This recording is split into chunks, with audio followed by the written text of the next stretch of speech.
Hello and welcome to the podcast. Today we're going to talk about, the ever-dreaded Moto Bug. New riders, seasoned riders, intermediate riders, heck, just thinking about riding. Yeah, we're going to talk about what happens when you get bit by the bug and if you can fix it. Today on Radio 690 ADV.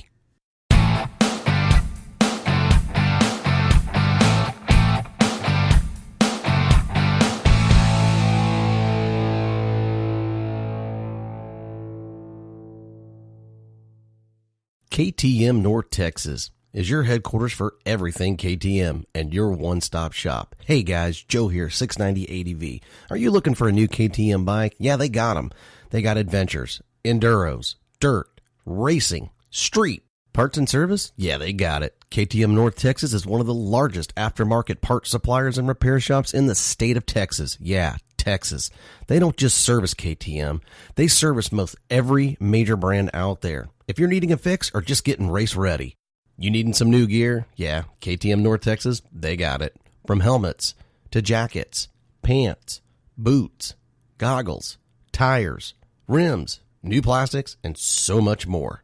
So if you want great deals and to be treated just like family, don't wait. Call 817-275-2228 or text 682-465-6637. Or you can just email Bert directly at bert@slmracing.com. Don't forget, tell him 690 ADV sent you. That way you get your discount. Hello and welcome to the podcast. I'm Joe, your host.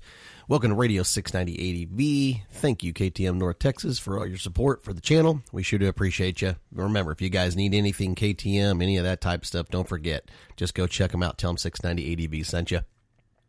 Anyway, on to the podcast. I was told I was not energetic enough that I was putting people to sleep on my podcast, so I need to sound like a game show host. I'm not ever going to do that. So, I can only get as energetic as I can. It's got to be what it is. Sometimes I shoot these podcasts first thing in the morning, and I'm a little tired, and I got to get my coffee juice going to kind of perk me up a little bit to get me going. But other than that, just having fun. I still appreciate everybody for sticking in and listening in and being part of it. And don't forget, 690adv@gmail.com. You guys can hit us up. Don't forget, subscribe, be part of it. Don't forget about our YouTube channel, youtube.com/690adv. Be part of that too. Don't forget to sign up at our website, 690adv.com. It's right there on the deal. We still have a few t-shirts left. If you guys are interested in them, go over there, sign up, and we'll get them shipped out to you. Don't forget, we have a Patreon-only giveaway. It's coming up soon. Just go to our Patreon website. You'll see it right there on the main page. Moto Bug. Have you been bit? Are you thinking about getting a bike? Just to let you know that Moto Bug, it'll get you in more ways than one. Trust me, I have been bit, and I cannot seem to 100% get rid of the itch. It just won't go away. Do you have the Moto Bug? And have you been bit? And if you have, how bad have you been bit? It can get real bad. I know some guys that the Moto Bug just can get under the skin. Heck, it can get in the bloodstream, man, and it can just take over everything. You start out, it's like, you know what? I'm thinking about getting a bike, and then you get a bike. And then you're like, oh, cool, everything's happy.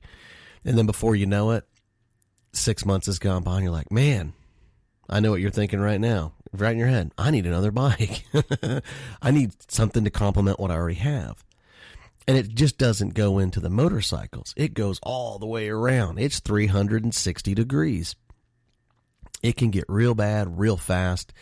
And this is just kind of a fun podcast and something to go along. And I'm going to talk about my bug and how I got bit and what happened to me. And I still fight it every single week, every single month, every single year.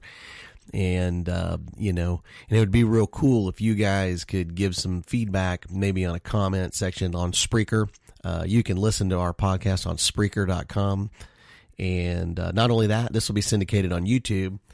Drop your comments in there and talk about your bug and how bad it is, because this is kind of a fun little topic to just kind of find out, what happened to you on your bug and how it bit you, because all the bugs are not the same. They're a little different.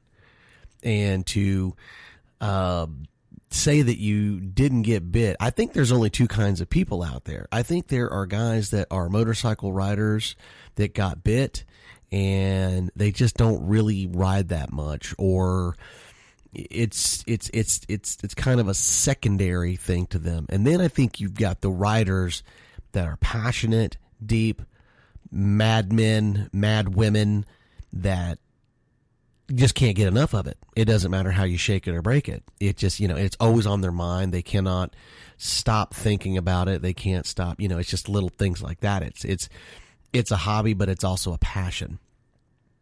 So my Moto Bug, what happened to me is we rode dirt bikes as kids and did all those types of things, four-wheelers, all that type of stuff. I don't know how yours started. Like I said, let me know down below or in a comment section. But that's how it started with me. And just something about the riding portion of it, four-wheelers or dirt bikes or three-wheelers, if that states how old I am. Let's just say that, you start out that way and, well, you get pulled away from it for, say, 10 or 15 years after you rode for many years as a kid. Then it comes back. Well, I think what happens is if you ride as a young individual and then you come back into riding somewhere later into your life, I think that bug is more intense than if you just keep it going. I mean, what do you think? I mean, because when it came back, I really loved doing it, but I got away from it. I didn't think about it a whole lot until I started riding again. And man, did it get me. And not just that, because that's where I got into dual sporting and enduro riding and adventure riding. But not only that, the adventure camping came into the mix. And that's kind of its own little bug in itself. The motorcycles are bad enough. But when you start bringing in the gear, in the camping, and the survival stuff, and all the other, I'm telling you right now, it can get bad real fast. I'm going to do a video and show you all the things that I have. And it's tub upon tub upon tub. And I'm sure there's guys out there that make my stuff look like it's nothing, But for me, it's pretty intense. It's pretty crazy, man, because I look around, I'm like, oh my God. I'm like, I have tons of stuff. So basically it started out, I got back into writing to kind of get the story going here. Buddy of mine, I've already talked about that, and I got a KLR 650. I'm going to speed through this a little bit. And with that KLR 650, it was fantastic because I had a bike, I was good to go, and now I could ride and ride with all my buddies. And then it went from riding with my buddies to, hey, you know what, you need to go on a trip. And then we started doing trips. And then the next thing you're digging into gear and stuff like that.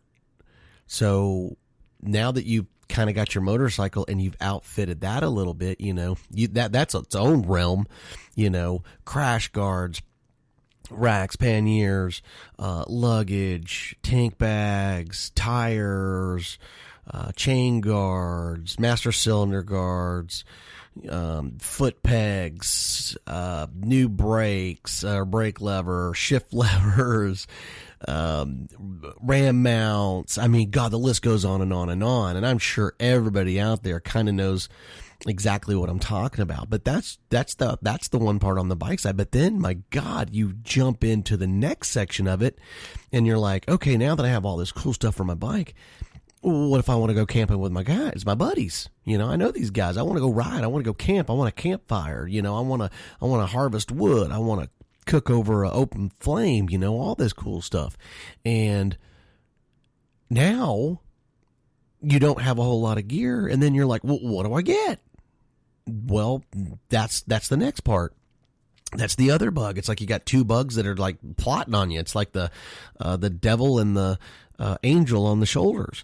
And you're like, one side is going, well, my wife's going to probably shoot me because I'm looking at all this stuff. I've already bought all this stuff. And then now I got to go find all this other stuff. The angel's like going, you probably should take your time. But then the devil's like going, no, buy that, man. You need to buy that now. Well, what do you usually do? I don't know. Tell me what you do. I'll tell you what I did. I do lots and lots of research, but the hardest thing, and at the end of this podcast, I'm going to tell you what I've been doing lately that has helped me a little bit to back off. I have never stopped, and I probably never will. But, I do lots and lots of research. All my friends call me the research Nazi, and I just dig in. I find out everything I can find out about it. All the reviews. I shift through the good and the bad. You got to understand everything from motorcycles, anything you do in your life, you can go and get all the input you want from all the people that you want. Don't go to Facebook, unless you've got a closed group that that you can trust. That I would say you could probably do. But Facebook's one of those things, man. Everybody is an ex-pro racer. They know it all. But there is that select group of riders that are out there that are truly legit. They don't BS you. They're 100% about what they're talking about. And they don't try to sway you really either way. They just give you a 100% honest opinion of what they think about it, and then you take it for what it is and you just move on down the line. There's nothing worse than when a guy says, hey, you know what, this is the best. If you don't get it, well, then you know what, then you're just a dumb rider. And that happens. Make no mistake, it happens a lot more than you might think. Some people just get way too locked into what they and what they think and how much knowledge that they know. But yeah, getting, all the way from outfitting your motorcycle to the camping and all that stuff. If you're into that stuff, that just happens to be the direction that I go. The gear is the hardest part for me, because once you do the bike and you outfit the bike, there's only so many things you can do, but God, gear changes all the time. Sleeping bags, sleeping mats, hammocks, cookware. My God, cookware can just go down many roads. Eating utensils, water storage, fuel storage, tents. God, tents. Oh my God, tents. You can literally, I'm not going to go too deep into it, but let's just say that I have a couple of tents. Ground mats, tarps, stakes. Oh my God, stakes. Man, I tell you what, stakes. And if you're listening and you know what I'm talking about, steaks are one of those things. You got guys that'll go, this is the best steak in the world. I've tried them all. And I tell you what, there are some good steaks. There's some pretty good steaks. And then there's some steaks that are just absolutely freaking awful. But steaks for putting your stuff down and all that type of, to secure your tent or your tarps or anything like that. Light usually to me equals garbage. They're awesome and they usually work really good. Now, the titanium stakes, you'll see guys pound them through a 2x4. Well, that's great. You still got to get that stake back out. So it doesn't matter what strength it is, you still have to be able to get it out of the ground. So, or whatever you put it into. So stakes are one of those things. And God, you can do a day's worth of research just on stakes. And some of them are cheap, some of them are not. And when you buy them, you're stuck with them. So, yeah, but like I said, it just goes down so many different avenues, and man, you're doing the research, and it's so cool, man, because you get lost in it. You just get sucked into it so much that what's good, what's bad. And if I buy it and this thing costs $200, now I own a $200 piece of crap, and that's the win-loss ratio of adventure gear. And you have to, that's why I always say research is king. And you can just spend so much time digging into that stuff. And it's fun, and you can lean on a bunch of people. But you can also, you can end up with a lot of stuff. So anyway, the Moto Bug or the adventure bug, whatever bug you want to call it, can truly get up under your skin. It can get infected. You can be itching it real hard. You can do this. And not only that, the worst part is your buddy has probably the same bug you do. But remember, everybody thinks a little differently. So you're almost kind of in a competition with your buddies. And if you say that you're not, I think you're probably lying to yourself, because you want to see what your buddy has, because you almost want to one-up them. Just a little bit. Maybe one item. We do it all the time with our guys. We try to have that one item when we go on a moto trip to surprise or shock the other group riders, just for them to sit there and say, "Really? You got you got that? That thing is amazing." And you had to bring it on the trip, and you had to show it off. So that's always fun.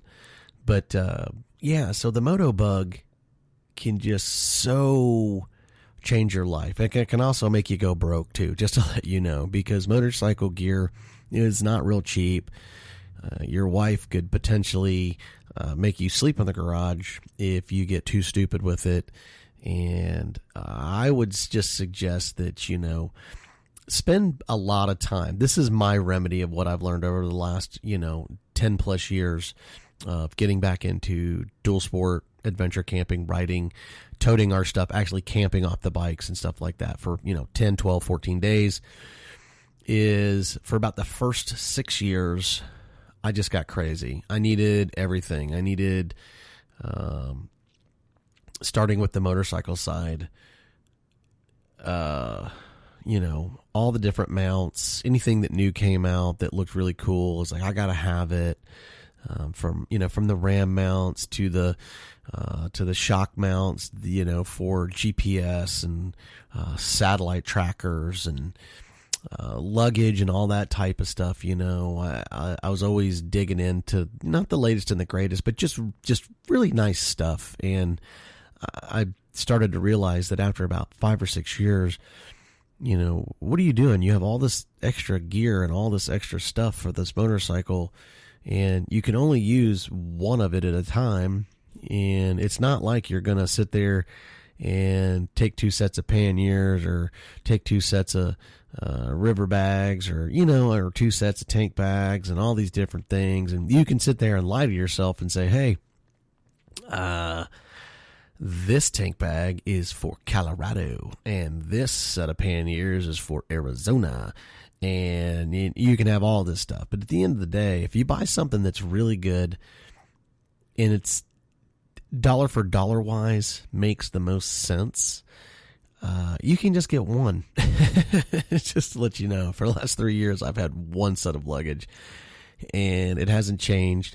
I started out with soft bags. I went to hard rack and bags, and then now I'm right back to soft bags. If you've seen any of my stuff, I run the Giant Loop system. And I have 2 Giant Loop bags. They're exactly the same. I have the Coyote and the Great Basin. The Coyote is for short runs, just because of its leader holding size, and the Great Basin is for long runs. So I would say the Coyote is for a 3-day, maybe 5-day. You can make it work for as many days as you want. It makes it difficult. It's just not big enough. But the Great Basin, man, you can almost live off of that thing. I mean, you can stuff so much. Literally, you can stuff twice what you can put in the Coyote bag. And they're built great. They're not very expensive. $300-400 a bag. I mean, heck, go price hard boxes. The $1,000. Unless you go to Rocky Mountain and get the Tusk, which are nice. But a buddy of mine bought the whole system and. It works. How's that? It works. Is it fantastic? Probably not, but it works. For the price, you get what you pay for. But the Giant Loop system of mine, fantastic. It's super light. I can lean back into it as a rest for my back. It does a really good job. So what I'm getting at is you don't need to have all these things, and weight is a big factor when you're riding off-road, taking all your stuff.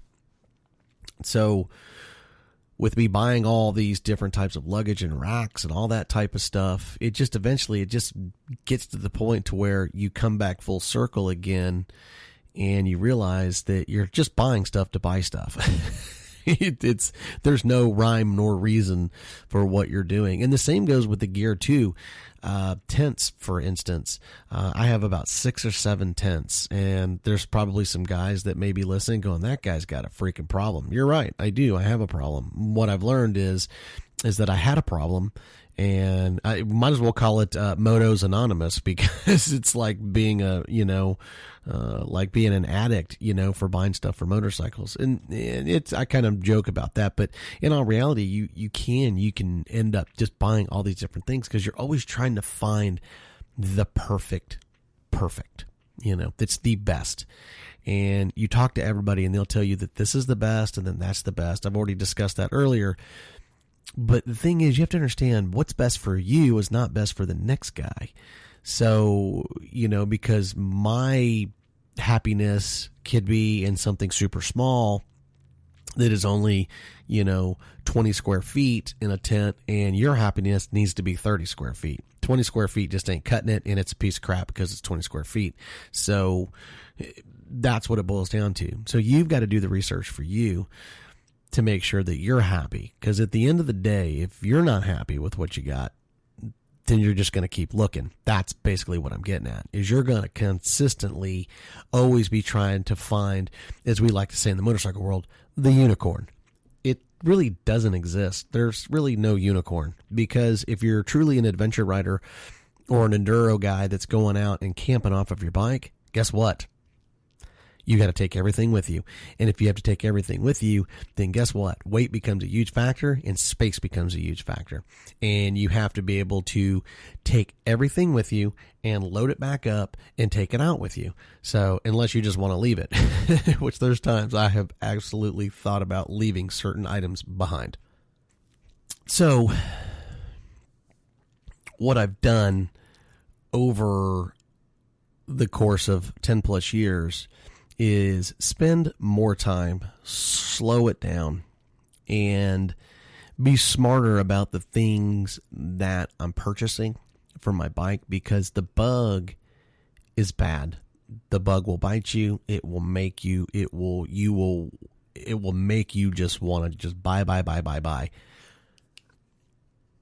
As long as you let it. It's like anything. If you give in to it, it will keep wanting to give you. You've always heard the saying, misery loves company. The longer you're miserable, the more misery just wants to party with you. Same thing with this. So, best thing to do, research, lean on people that you can trust. I'll do the best I can. I'm not saying my stuff's the best. I'm just saying my stuff works pretty good for me, and it may work pretty good for you if you can live within those specs or realms. It'd be fantastic. And a lot of the stuff that I have and that I use, it's down in our descriptions. You can find it on our website, 690adv.com. We've done a lot of research and stuff like that, but it's not the best stuff in the world. But the other beauty part of it is it's not very expensive either. You don't have to have the best to be the best.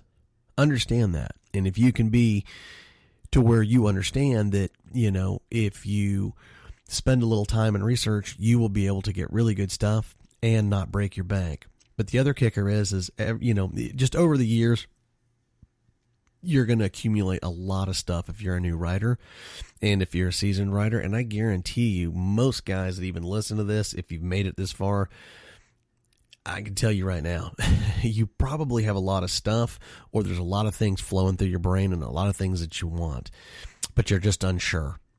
Or you've bought it, and not only that, you probably are sitting on a lot of gear that you haven't used in years. It's probably just been sitting in a tub or sitting in storage, and you're just like, you know what, I'm probably never going to use that again. So the moral of the story is, take your time. Don't rush into something. When you're ready to pull the trigger, wait a day or two. Force yourself into do it. Sometimes it's really, really easier said than done. But if you can do that, it will help you out. And sometimes it will make you make a better decision, because you won't buy something that you'll regret later. So, Moto Bug, good, bad, indifferent. There's nothing wrong with having cool things and fun stuff and buying things. And heck, if you're loaded, man, heck, send me some money. I love to buy stuff. I'll buy it all the time, But at the end of the day, a lot of guys are trying to do this stuff on a budget. But it's so hard because there's so much out there, and people are always looking for a little bit of help and a way to get good stuff that's not going to break the bank. And I'll do the best I can. Like I said, if you need anything, 690adv@gmail.com. I'll help you out. But yeah, the Moto Bug, if you let it in, it will. It'll bite you hard and it will get infected and you will have all sorts of stuff. But anyway, I hope this helps somebody down the road. You just never know. And like I said, any help, anything that you need, or any suggestions, or anything that you're thinking about maybe we should talk about, let me know and we'll shoot a podcast and we'll give you a shout out for it. You guys have a great Sunday. I appreciate you.